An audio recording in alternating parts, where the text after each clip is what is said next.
নমস্কার প্রিয় শিক্ষার্থী, আশা করি তোমরা যে যেখানে আছো সবাই ভালো আছো, সুস্থ আছো। তোমরা জানো যে আমাদের সিরাজমিয়া মেমোরিয়াল মডেল স্কুল কর্তৃক সময় সময় বা প্যান্ডেমিক শুরু হওয়ার পর থেকেই ক্লাস ইউটিউব চ্যানেল খুলে ক্লাস নেওয়ার আয়োজন করা হয়েছে এবং সেই পরিপ্রেক্ষিতে আমরা প্রায় বিভিন্ন সময়ে বিভিন্ন ক্লাসের জন্য বিভিন্ন বিষয়ে আমরা তোমাদের পাঠদানের চেষ্টা করি ইউটিউব চ্যানেলটির মাধ্যমে। ইতিমধ্যে যারা চ্যানেলটি সাবস্ক্রাইব করেছে তাদের অসংখ্য ধন্যবাদ, আর যারা করেনি তারা কোনো ধরনের দেরি না করি চ্যানেলটাকে সাবস্ক্রাইব করে নাও আর আমাদের সঙ্গে থাকো পড়ালেখার সাথে সম্পৃক্ত। তো প্রিয় শিক্ষার্থী, আজকে আমি বরাবরের মতো আবার তোমাদের সামনে এসে হাজির হয়েছি। আজকে আমি তোমাদের ক্লাস 10-এ ইংরেজি প্রথম পত্র বিষয়ের উপরে পাঠদান করব। সর্বদে আমাকে তোমরা সবাই চিনো, আমি নিহার রঞ্জন বৈদ্য, সহকারী শিক্ষক, ইংরেজি, সিরাজমিয়া মেমোরিয়াল মডেল স্কুল। প্রিয় শিক্ষার্থী, আজকে আমি তোমাদের ইংরেজি প্রথম পত্রের ইউনিট 9 আনকনভেনশনাল জবস লেসন 1 এর উপরে আজকে পাঠদান করব। তো তোমরা যেখান থেকে আমাদের সাথে এই চ্যানেলটি দেখছো তারা খাতা নিয়ে কলম নিয়ে বসে যাও। আজকে তোমরা জানো যে ইংরেজি প্রথম পত্রের উপরে দুইটা সিন প্যাসেজ থাকে। প্রথম সিন প্যাসেজে 7টা মাল্টিপল চয়েস থাকে এবং 5টা কোশ্চেন আনসার থাকে। 7টা মাল্টিপল চয়েসের প্রত্যেকটা 1 করে মোট 7 এবং 5টা question answer, short question answer প্রত্যেকটা 2 করে মোট 10 নম্বরের প্রশ্ন সংযোজন করা হয়। আজকে আমি তোমাদের প্রথম যে সিন প্যাসেজটা আছে সেই সিন প্যাসেজের উপরে আলাপ আলোচনা করব। তো প্রিয় শিক্ষার্থী, প্রথমে জেনে নেওয়া যাক যে আমাদের এই ইউনিট 9 লেসন 1 এ যে সমস্ত ওয়ার্ড রয়েছে যেগুলি আমাদের একটু অজানা, সেই ওয়ার্ডগুলি আমরা একটু জেনে নেব। দেখো, unit 9 unconventional jobs lesson 1, topic title হচ্ছে জবস দ্যাট পিপল ডু। অপ্রচলিত পেশাসমূহ যা মানুষ আসলে যে সমস্ত কাজকর্ম করে থাকে। তো ওয়ার্ড মিনিং গুলি দেখো, আমি এখানে রাইট করেছি। এন্টারপ্রিনার মানে হচ্ছে উদ্যোক্তা, যিনি উদ্যোগ নেন, ইনিশিয়েটিভস নেন, কোনো কাজের ধারণা বা কোনো কাজ শুরু করেন, তাকে আসলে এন্টারপ্রিনার বা উদ্যোক্তা বলেন। আনকনভেনশনাল হচ্ছে অপ্রচলিত, অগতানুগতিক, তথাকথিত নয় এমন কাজকে আমরা বলবো আনকনভেনশনাল জব। ওয়ান্ডার মানে হচ্ছে বিস্ময় বা মুখরিত হওয়া, অঙ্কুরিত হওয়া। কোনো চারা গাছ জন্মানো মানে বীজ থেকে যে অঙ্কুরোদ্গম হয় সেগুলিকে আসলে আমরা বার্ড বলি। তো আর এটাকে যখন আমরা নাউন করবো তখন আসলে বার্ড মানে হচ্ছে মুক্তি বা কুড়ি বোঝায়। গ্যাডজেট বলতে যে কোনো ছোটখাটো কলকার্য। তবে আমাদের এই কন্টেক্সচুয়াল যে মিনিং সেটা হচ্ছে যে অফিসে যে জিনিসগুলি থাকে, যেমন কম্পিউটার, মোবাইল, টেলিফোন, তারপরে কিবোর্ড, মাউস, এগুলি হচ্ছে গেজেট এইখানে। এরপরে গ্রাফটিং মানে হচ্ছে কলম করা। কলম মানে একটা গাছ থেকে কলমের মাধ্যমে বা গাছের বাকল কেটে সেখানে বৈজ্ঞানিক পদ্ধতিতে যে শেকড় জন্মানোর পদ্ধতি সেটাকে বলা হয় কলম বা কলম কাটা। সেগুলি হাট মানে হচ্ছে কুড়ে ঘর বা কুঠি, মন্দির, জ্যোৎস্না স্নাত রাত বা চাঁদনি রাত বা চাঁদের আলো, এরকম। রাষ্ট্রিক মানে হচ্ছে সাদা মাঠা, সাদা শীতে সাধারণ জীবনযাপন, গ্রাম্য আমরা বলতে পারি। স্যাপলিং মানে হচ্ছে কচি চারা গাছ বা চারা গাছ, এরকম যে কোনো কিছুকে বোঝায়। স্টাকটু মানে হচ্ছে কোনো কিছুতে লেগে থাকা, কোনো কিছুতে লেগে থাকে, আমরা তাকে বলি স্টাকটু। সার্ভাইভ মানে হচ্ছে বেঁচে থাকা, টিকে থাকা। টিম্বার মানে হচ্ছে কাঠখণ্ড, কাঠের কাঠ গাছ।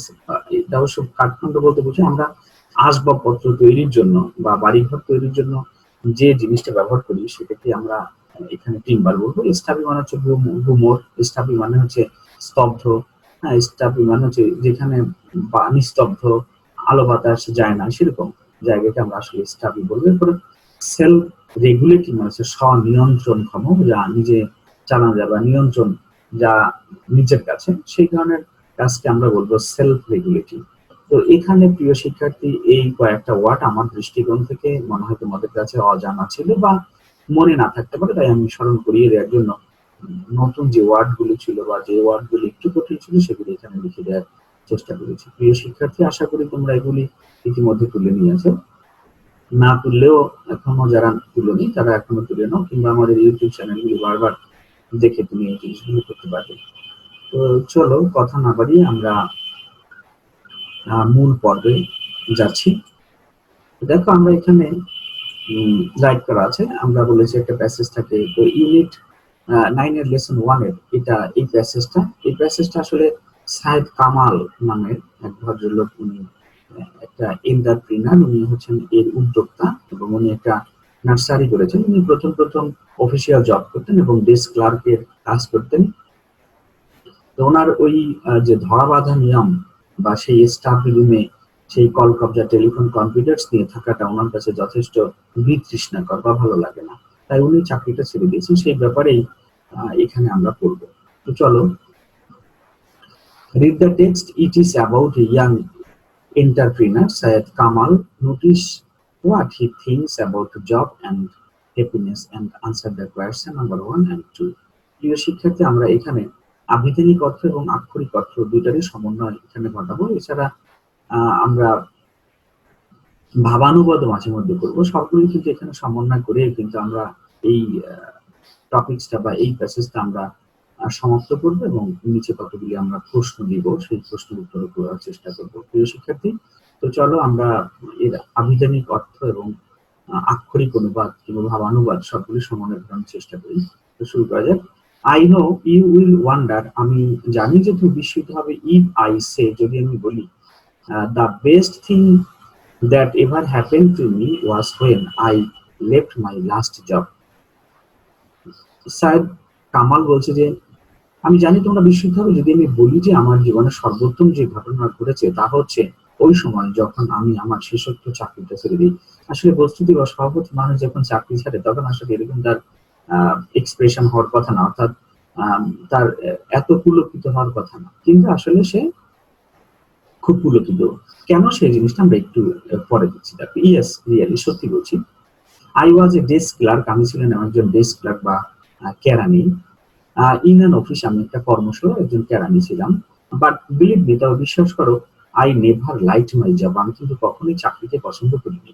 Nothing can be more boring than being stuck in an office all day with computers and telephone. একটা অফিসে সারাদিন কম্পিউটার এবং টেলিফোন নিয়ে বসে থাকার মতো বা লেগে থাকার মতো এরকম বোরিং জব বা বিতৃষ্ণাকর জব আর কিছুই হতে পারে না। সো কাজেই আফটার 2 years or so, 2 বছর কিংবা তার কিছুটা সময় অতিবাহিত হওয়ার পরে আই ডিসাইডেড, আমি সিদ্ধান্ত গ্রহণ করলাম, টু লিভ মাই জব, আমি চাকরি ছেড়ে দেবো। Though I had a good salary, যদি আমার বেতন বেশ ছিল বা ঠিকঠাক ছিল, তারপরে আমি সিদ্ধান্ত গ্রহণ করলাম যে আমি চাকরিটা ছেড়ে দিই। Now I am the owner of A nursery, আমি একটা নার্সারির এখন গর্বিত মালিক।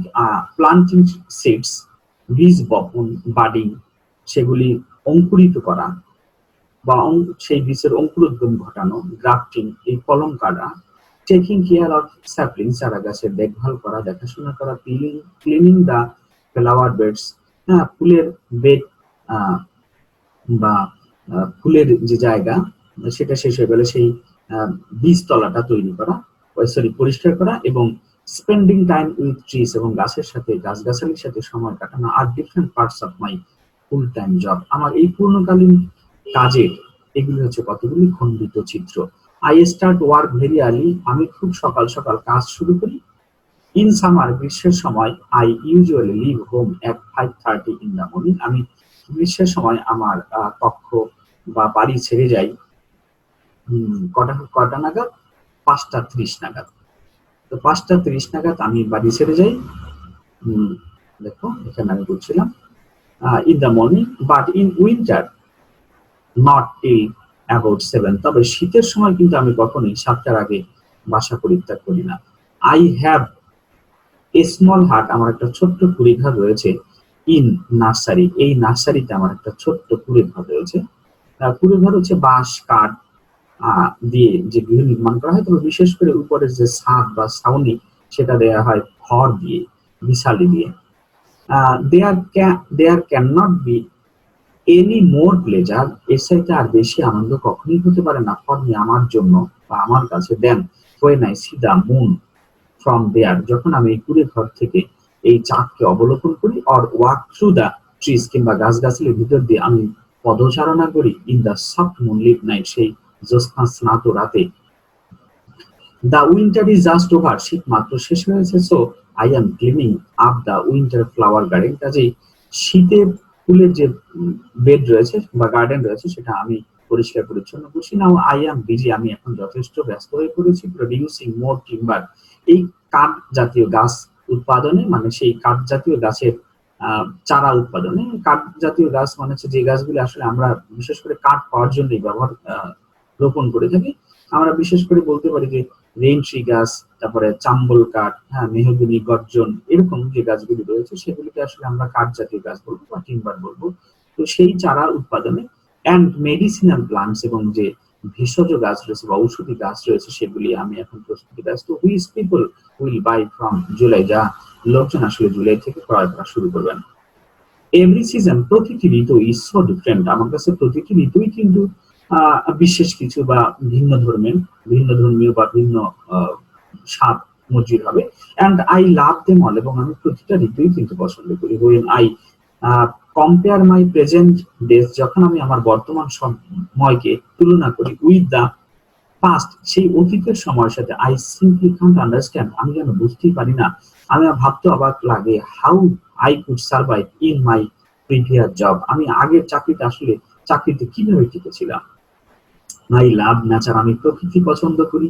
I just love working outside, আমি আউটসাইড বা বাসার বাইরে বা বাইরে আমি কাজ করা পছন্দ করি। ইন দ্য ওপেন এয়ার, খোলা জায়গায়। After all those months in a stuffy office, ওই যত সময় ধরে, মানে যে কয় মাস আমি ওই স্টাফি রুমে বা বদ্ধ রুমে কাজ করেছি, সেখান থেকে ছুটি পাওয়ার পরে আমি কিন্তু বাইরে ঘুরতে পছন্দ করতাম। গেজেটস নেভার অ্যাট্রাক্ট মি, এই যে কলকবজা বা যন্ত্রপাতি আমাকে কখনোই আকৃষ্ট করতে পারেনি। অ্যান্ড পারহ্যাপস নেভার উইল, এবং সম্ভবত আমাকে আসলে কোনোদিনই আকৃষ্ট করতে পারবো না। তো শিক্ষার্থী, আমরা প্রথম যে প্যাসেজের প্রথম যে অংশ, যে প্রথম 3টা প্যারা, সেটা আমরা এখানে দেখানোর চেষ্টা করেছি, পড়ার চেষ্টা করেছি। তো চলো আমরা এর পরবর্তী যে প্যাসেজের বাকি অংশ সেটা আমরা পড়ার চেষ্টা করছি। আই এম নট ম্যারিড, বিবাহ করিনি। I do my own work, even cook my own food, আমি বিবাহ করিনি আর আমি আমার নিজের কাজকর্ম করি, এমনকি রান্না বান্নাও। I try not to depend on others, আমি অন্যের উপর নির্ভর করার চেষ্টা করি না। For the work which I myself can do, যা আমি নিজে করতে পারি, এরকম কাজের জন্য আমি অবশ্যই অন্যের উপর নির্ভর করি না। Often my friends are annoyed with me, এতে করে আমার বন্ধুরা প্রায় আমার উপরে বিরক্ত বোধ করেন। দে সে, তারা বলে কি, I should engage a maid for household chores, গৃহস্থলীয় টুকিটাকি কাজের জন্য আমার উচিত কোনো গৃহকর্মীকে নিয়োগ দেয়া। বন্ধুরা সেটা চাইতেই পারে, কারণ সব বন্ধুই কিন্তু, প্রকৃত বন্ধু যারা, তারা তোমার মঙ্গল চায়, এবং তারা তুমি যদি একটু কষ্টে থাকো তাহলেও কিন্তু তারা খুব মর্মাহত হয়। সেই দৃষ্টিকোণ থেকে তারা ভাবে যে আমি আমার কাজকর্ম কেন করবো, একজনকে দিয়ে করিয়ে নেই। যাই হোক, they are not happy to see me in this rustic life, এই সাদামাটা বা এই সাদাসিধে জীবন যাপন করতে দেখে আসলে তারা সুখ বা শান্তি অনুভব করে না, স্বাভাবিক অনুভব করে না। দে আর প্রফেশনালস, আসলে ওরা কিন্তু পেশাজীবী। দে আর্ন এ লট, তারা বেশ উপার্জন করে। Maybe much more than what I do, এমনও হতে পারে তারা আমার সাথে আসলে বেশি উপার্জন করে, বাট আই থিঙ্ক, তবে আমার মনে হয়, আই এনজয় মাই ওয়ার্ক মোর, আমি আমার কাজটাকে বেশ উপভোগ করছি। আচ্ছা, তুমি অফিসিয়াল জব যদি করো তবে সেক্ষেত্রে আহ তোমার কোনো কিন্তু ব্যক্তি সত্তা বা তোমার যে একটা ফ্রিডম, এটা নাও থাকতে পারে। কিন্তু যখন নিজের একটা সেলফ রেগুলেটিং জব করা হয় বা মুক্ত জব করা, তখন কিন্তু সেই ক্ষেত্রে তোমার অবশ্যই নিজের একটা ব্যক্তি স্বাধীনতা থাকে। সেই জন্যই অনেকে দেখবে যে অফিসে কাজ করে অন্যের সুবিধার জন্য বা অন্যের মনোরঞ্জন করার জন্য বা অন্যের কে সুযোগ সুবিধা করিয়ে দেওয়ার জন্য বা অন্যকে আনন্দ দেওয়ার জন্য কাজ করে থাকে। কিন্তু নিজের কাজ যখন নিজে নিজে করা হয় তখন সেখানে কিন্তু অনেক কায়িক পরিশ্রম হলেও কিন্তু অনেক মজা লাগে বা অনেক উপভোগ্য হয়। However, at weekends সপ্তাহান্তে বা ছুটির দিনে বা শেষের দিকে at weekends আমরা সপ্তাহ শেষে সাপ্তাহিক ছুটির দিনগুলোতে দেখো I often go to the countryside, আমি প্রায়ই কান্ট্রিসাইড বা গ্রামে ঘুরতে যাই, কেমন গ্রামাঞ্চলে যাই। তবে সামটাইমস উইথ মাই ফ্রেন্ডস, তবে সেই তখন কিন্তু কেউ কেউ কখনো কখনো আমার বন্ধুরা আমার সাথে থাকে, সামটাইমস আবার মাঝে মধ্যে আমি একাই যাই। I love collecting unknown saplings, আমি অপরিচিত চারা গাছ সংগ্রহে পছন্দ করি। এখানে দেখো প্রিয় শিক্ষার্থী যে আই লাভ কালেক্টিং, এখানে লাভ ভার্ব আর কালেক্ট ভার্ব। তো আমরা জানি যে পরপর দুটো ভার্ব যদি থাকে তবে শেষোক্ত ভার্বের সহিত আমরা আইনজি যোগ করে ওই ওটাকে আমরা আইনজি যোগ করে নাউনে পরিণত করি বা ওটাকে ওভাবে রাখা হয়। পরপর দুটো ভার্বকে আমরা অবশ্যই বসাতে পারবো না। আই হ্যাভ অ্যানাদার হবে আর একটা শখ রয়েছে। আই লাভ কালেক্টিং স্ট্যাম্পস, আমি ডাক টিকিট সংগ্রহ করতে বেশ পছন্দ করি। I have a Russian stamp from the period of Lenin, আমি অবশ্য এই রুশিয়ান স্ট্যাম্প বা রাশিয়ার একটা ডাক টিকিট সংগ্রহ করেছি যা নাকি লেনিন পিরিয়ডে বা লেনিনের সময়ে। লেনিন সম্পর্কে তোমরা জেনে নিবে। আই ডোন্ট ওয়াচ টিভি, আমি টিভি দেখি না। অলমোস্ট এভরি ওয়ান, প্রায় সব মানুষেরই has a TV said this days, আজকালকার দিকে যে সব মানুষেরই কিন্তু টিভি রয়েছে, কিন্তু কামালের কিন্তু টিভি নেই। তো উনি সেটা বলছেন অকপটে। এবার আই ডোন্ট হ্যাভ এনি, তবে আমার নেই। হাউ ইজ দ্যাট, এটা কি করে সম্ভব? তোমরা জানো যে আসলে মানুষের চিত্ত বিনোদনের জন্য অনেকেই অনেক ধরনের যন্ত্র দানবকে বেছে নেয়। দেখবা যে তোমরা সুযোগ পাইলেই তুমি তোমার সময় অতিবাহিত করার জন্য হয়তো মোবাইল ফোন ইউজ করো, কম্পিউটার ইউজ করো, ট্যাব ইউজ করো, বা এই ধরনের ইলেকট্রনিক্স ডিভাইসকে তুমি ইউজ করো এন্টারটেনমেন্ট করার জন্য। আবার কেউ আছে যে সে তার সময় অতিবাহিত করার জন্য কি করে, বাইরে ঘুরতে যায়, পরিবার পরিজনদের সাথে কথা বলে। এটা হচ্ছে এক এক ধরনের মানুষের এক এক ধরনের ইচ্ছা বা টেস্ট থাকে, সেই অনুযায়ী সে তার সময় অতিবাহিত করে। আবার the only problem I face is I do not earn enough money in all seasons, তবে একমাত্র সমস্যা যা আমি মুখোমুখি হই সেটা হচ্ছে আমি প্রতি ঋতুতে বা সব ঋতুতে কিন্তু সমান উপার্জন করি না। The winter and the monsoon, এই শীত ঋতু এবং বর্ষা ঋতু, মনসুন বলতে এখানে আমরা বর্ষা ঋতুকে বলবো, are two busy seasons for me, এই দুইটা সিজনে আমি সবসময় বেশি কর্মমুখর থাকি বা ব্যস্ততম সময়। বাট ইটস ওকে, তবে ঠিক আছে। Maybe I do not earn enough like many other people around me, আমার চতুর্দিকের অনেকের মতোই হতে পারে যে আমি অতটা উপার্জন করি না, but I at least earn enough, তবে আমি অন্তত অতটা উপার্জন করি ফর মাই ফ্যামিলি, আমার পরিবারের জন্য, এমপ্লয়িজ কর্মচারীদের জন্য, অ্যান্ড মাইসেলফ এবং নিজের জন্য, to run A dissent life, একটা মার্জিত জীবনযাপন করার জন্য, একটা স্বাভাবিক জীবনযাপন করার জন্য যা কিছু দরকার তা কিন্তু আমি উপার্জন করে থাকি। আই মাস্ট সে, আমি বলবো, I M a very happy man, আমি অত্যন্ত সুখী মানুষ। তো প্রিয় শিক্ষার্থী, আমরা এখানে এই প্যাসেজ সম্পর্কে সম্যক ধারণা নেওয়ার চেষ্টা করেছি বা সম্যক ধারণা দেওয়ার চেষ্টা করেছি, আশা করি বুঝতে পেরেছ। আমি বলেছি যে সিন প্যাসেজের প্রথম সিন প্যাসেজে 7টা মাল্টিপল চয়েস থাকে। সেই 7টা মাল্টিপল চয়েসের প্রত্যেকটার জন্য 1 নম্বর থাকে। তো প্রিয় শিক্ষার্থী, আমরা এই প্যাসেজের আলোকে কিছু মাল্টিপল চয়েস সৃষ্টি করেছি, চলো আমরা সেগুলি উত্তর করতে পারি কিনা দেখে নিচ্ছি। তো দেখো এখানে আমরা কতগুলি মাল্টিপল চয়েস দিয়েছি। প্রথমটা দেয়া আছে যে what are the activities of a desk clerk, একজন ডেস্ক ক্লার্কের অ্যাক্টিভিটিস বা তার কার্যাবলীটা কি, অর্থাৎ একজন ডেস্ক ক্লার্ক কি করে। তো দেখো প্রথমটা লেখা আছে মেইনটেনেন্স অফ অফিস ইকুইপমেন্ট, সে কি যে দাপ্তরিক যে জিনিসপত্রগুলি রয়েছে, ইকুইপমেন্টস গুলি রয়েছে, সরঞ্জামগুলি রয়েছে, সেগুলি সে মেইনটেইন করে কিনা। এরপরে টু ইজ বসেস সেন্টিমেন্ট, বস বা যিনি প্রধান থাকেন তার সেন্টিমেন্ট, মেজাজ, মর্জিকে প্রশমিত করার উনি চেষ্টা করেন কিনা, সেরকম একটা জিনিস। এরপরে টু এন্টারটেইন দা কাস্টমার্স, নাকি কাস্টমারদেরকে আনন্দ বিনোদন এরকম দিয়ে থাকেন। তো এরকম কতগুলি জিনিস এখানে কিন্তু লেখা আছে। তো স্বভাবতই এটার উত্তরটা হবে মেইনটেইনিং ফাইলস এন্ড রিপোর্টস। তারপরে দেখো লেখা আছে which one of the following job is an unconventional job, কোন চাকরিটা আসলে একটা আনকনভেনশনাল বা অগতানুগতিক জব, সেটা আমাদের আসলে এখানে বলা হয়েছে কোন জবটা অগতানুগতিক।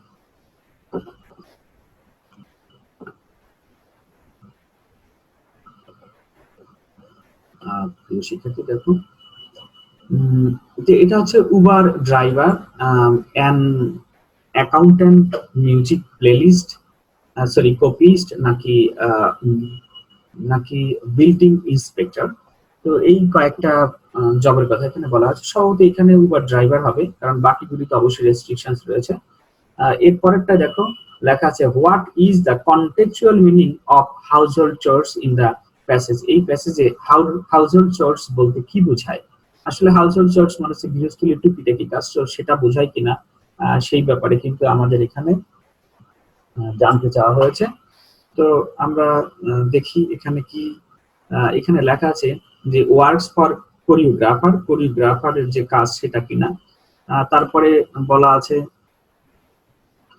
কোরিওগ্রাফার, এরপর লেখা আছে অড জবস, যে অড জবস আসলে অড জবস বলতেই যে টুকিটাকি বা অদ্ভুত ধরনের কাজ, সাধারণ কাজ বা স্বাভাবিক কাজ সেগুলিকে বোঝায়। ইম্পর্টেন্ট ওয়ার্ডস, অফিসিয়াল ওয়ার্ডস, তাহলে বাকি তিনটা অবশ্যই হচ্ছে না, অর্থাৎ 1, 3 এবং 4 কোনটাই হচ্ছে না, তাহলে হচ্ছে কোনটা? Odd jobs. দেখো ডি নম্বর লেখা আছে the narrator of the passage likes, narrator মানে কামাল, সে কোন ধরনের কাজ পছন্দ করে? ডিপেন্ডেন্ট, প্রফিটেবল, সেলফ রেগুলেটিং এবং গভর্নমেন্ট। সম্ভবত কারণ এটা সেলফ রেগুলেটিং হবে। এরপরে Kamal prefers urban, rural, luxurious নাকি লুক্রেটিভ জব, লুক্রেটিভ লাইফ, সে অবশ্যই রুরাল লাইফ লিড করতে পছন্দ করেন। লেলিন ওয়াজ এ অথবা অ্যান আমেরিকান নাকি রুশিয়ান, ইন্ডিয়ান নাকি পাকিস্তান, উনি আসলে কোন দেশের সিটিজেন ছিল? আর উনি আসলে রুশিয়ান ছিলেন। এরপরে কামাল লাইকস, ডাবল ভার্ব হলে আইনক্রিয় ভার্ব হবে, কাজে কালেক্ট হচ্ছে না। ডিসচার্জিং, এটা এর সাথে সম্পৃক্ত না, মানে এর সাথে যে অর্থটা প্রকাশ করে তার সঙ্গতিপূর্ণ না বিধায় এটাকে আমরা ছেড়ে দিচ্ছি, বা এটা হচ্ছে না। এরপরে অবশ্যই হচ্ছে গ্যাদারিং, আসলে উনি কালেক্ট করতেন বা কালেক্টিং। পুলিং আউট, সেটাও হচ্ছে না। তো এখানে তাহলে হবে গ্যাদারিং। কেমন প্রিয় শিক্ষার্থী, আমরা আবার একটু বলে দিচ্ছি। প্রথমটার উত্তর হবে what are the activities of this clerk maintaining, উত্তর হবে maintaining files and records.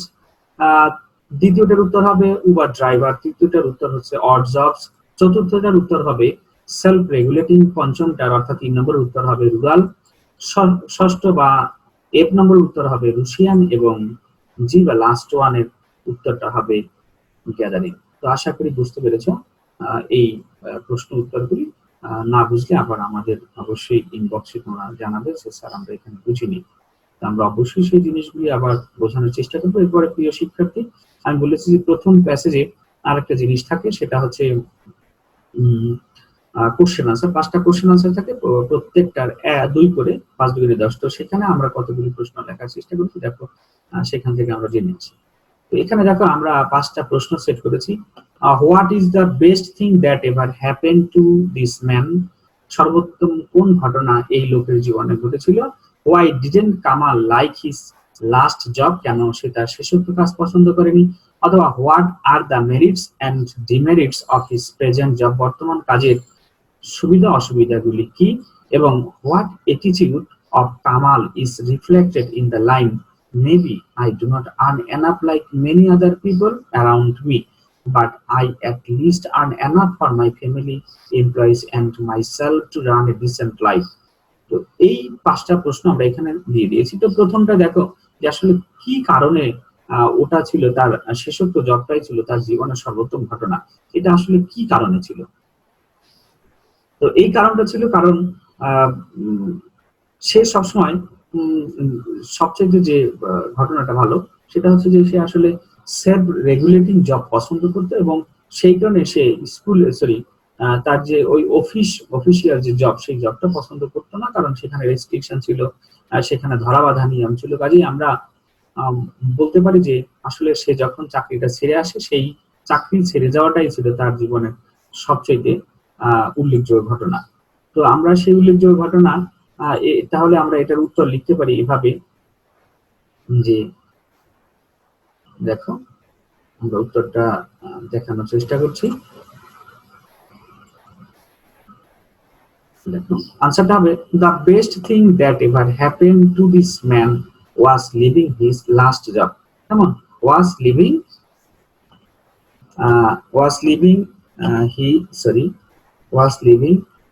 His last job, last job, এটা ছিল তার শেষোক্ত চাকরি ছেড়ে যাওয়াটা, এটাই তার জীবনের সবচেয়ে ঘটনা ছিল বা উল্লেখযোগ্য ঘটনা বা সবচেয়ে সর্বোত্তম ঘটনা। দ্বিতীয়টা, why didn't Kamal like his last job, কেন কামাল তার শেষোক্ত চাকরিটা পছন্দ করেনি। তো আসলে আমরা প্রথমে বলেছি যে অফিসিয়াল যে জব সেখানে তার কিছু ধরাবাঁধা নিয়ম আছে, সেই ধরাবাঁধা নিয়মকে সে পছন্দ করে না, তাই সে তার শেষোক্ত চাকরিটাকে আসলে পছন্দ করেনি। তাই আমরা লিখতে পারি যে Kamal did not like his last job at it was very boring to be stuck in an office all day long with computers and telephones. দেখো তৃতীয়টা যে উত্তরটা, দেখো what are the merits and demerits of his present job, তার বর্তমান চাকরির সুযোগ সুবিধাগুলি বা সুযোগ এবং সুযোগবিহীন মানে সুবিধা এবং অসুবিধাগুলি কি ছিল। তো সেটা দেখো, the merits of his present job is that he can live in the nature and there is hardly any restriction. The only demerit is that he cannot earn enough money in all seasons. তো প্রিয় শিক্ষার্থী, প্রত্যেকটার উত্তর আর বাকি দুটো থাকলো। আশা করি তোমরা এই বাসায় এগুলি প্র্যাকটিস করবে। আমি এই স্বল্প সময়ের মধ্যে সমস্ত প্রতিবন্ধকতা, আসলে আমরা স্কুলেও বেশি সময় কাটাতে পারি না, তোমরা জানো যে বৈশ্বিক যে মহামারী চলছে সেই কারণে আমাদের ওখানে যাওয়া সম্ভব হয় না। তারপরও আমরা যেভাবে যেখান থেকে পারি আমাদের টার্মিনাল থেকে তোমাদের একটু সহযোগিতা করার জন্য সর্বোত্তম ভাবে চেষ্টা করছি। তো তোমরা যদি একটু আমাদের এই চেষ্টা থেকে একটু উপকৃত হও, তবে সেটা আমাদের জন্য অনুপ্রেরণা হবে, ভালো লাগবে। তো আজকে আর আমরা কথা বাড়াচ্ছি না, সবাই ভালো থাকবা, সুস্থ থাকবা, সুরক্ষিত থাকবা, সবাই সবার জন্য প্রার্থনা করবে। আবার আমরা পরবর্তীতে আবার কোনো এক সময় তোমাদের জন্য আবার নতুন কোনো লেসন নিয়ে হাজির হব, সেই প্রত্যাশায় সবাইকে সবার সুস্থতা কামনা করে সবার কাছ থেকে বিদায় নিচ্ছি। Thank you.